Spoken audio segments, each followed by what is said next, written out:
Let's take a look at another question that involves voltage drop. But the difference between this one and the one we looked at previously in the series is we aren't given the voltage drop for the cable in the question. So let's just read it through.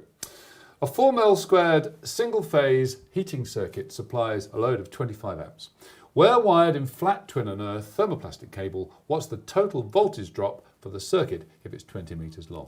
So we've got the IB, we've got the load current, and we've got the 20 metres, but we haven't got the all-important millivolts per metre. No, we do. So where do we find that, Gary? How do we get that? Well, we need to look in the back of the book. It contains an appendix that covers all cables for current capacity and voltage drop. It covers single-phase cables, three-phase cables, armoured, single, non, whatever. And that is in Appendix 4. So Appendix 4 is a very useful appendix to become familiar with, isn't it? And if you're working with your book, have a look at it now. If you've got the flag tags that we use, then we actually have got volt drop on the flag tag A4. So just supposing that you didn't know you had to go there, how would you know to go there? Well, default position is to go to the index, and what happens there is it will direct you to section 525, which covers voltage drop, which gives you a bit of information, but mainly directs you back to Appendix 4, Section 6. Okay, so you're going to end up here. Now, we've got quite a few tables to consider here, so how do we get those down? Well, you're already looking there, so let's just take the two bits of information that we have got, which is 25 amps and 20. And then what I'm going to do... But the other thing we should notice, of course, is what type of cable we've got, because we're going to need to know that, aren't we? Yeah, that's right. And so the page that you're on there, which is on page 373, so if you're keeping up with us and you've got your regs book open, turn to that page now. This is the opening page for Appendix 4, which covers, I said, all the sorts of cables. And I like to start over here, right, because there's sort of at least 15, 20 cables there, but it's broken down into aluminium conductors and copper conductors. The question didn't mention what type of conductor it was. Then. No, but if you look and you know about the cables, you can't have aluminium cables unless they're 16mm squared. Okay. So immediately we can exclude that okay. because there's 4. So we know we're looking at copper cables. So we've immediately sort of reduced our choice. Are we? No. We're not doing mineral insulated. No. We're not doing flexible. No.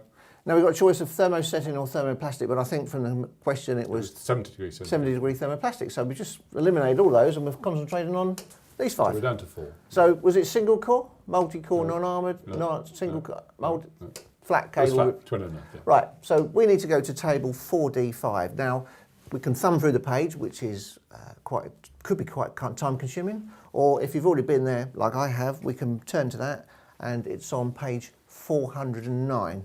Now, a little tip that I do like to sort of pass on to people is actually put the page number there. Yeah, just so before. Just before there, so that can take you straight to it. So let's just put that. So if we look at that table, we can see we've got the cross-section areas down here. And the title, it's got thermoplastic insulated and sheet. So we know we're in the right place. Copper conductors, yes. This one deals with both current carrying capacity and volt drop. And I notice all the methods, which is going to be confusing, isn't it? It can be for some because they're looking at all these numbers. Okay, so these are all the current carrying capacity for the cables for certain reference methods, which are at the top, but we'll cover that in another question. But the one that we're looking for is the voltage drop. This table, unlike any other table in this appendix, only covers single phase because we don't do DC in twin and earth cable and we don't do 3-phase, so it's just here. So it's very convenient to put it all in one table. So this is very simply a case of finding our cross-section area, which is 4. What's it 4? Following it along, we find it's 11. 11 millivolts. So all we need to do then is input that to the formula, which I will write out just for us to remind us. So voltage drop is equal to millivolts per ampere per metre multiplied by IB, which is the load, multiplied by the length. Now we are going to divide all of that by 1000 because we need to convert millivolts to volts. So the millivolts is 11. 11. Multiplied by the load, which was 25. 25. And the length is 20 metres. Divide all of that by 1000. By 1000 gives us 5,500 over 1,000, and the answer is equal to 5.5 volts. And indeed, if we look at the question again, answer B is 5.5. There you go. And so a bit more involved, a little bit more delving around in the regs. Appendix 4 very important in that question, but once you know how to work Appendix 4 and find the appropriate table, finding the answer is really very simple again. Simple calculator one, another one in the bag. We hope you found that useful. If there's a subject you'd like us to talk through or question you'd like us to examine, then why not send it to us? Dave Austin at learninglounge.com will get to me, or you can put the comment in the box below. And don't forget, you can find more questions on our website, learninglounge.com/18. And you can get even more questions if you subscribe to one of our courses.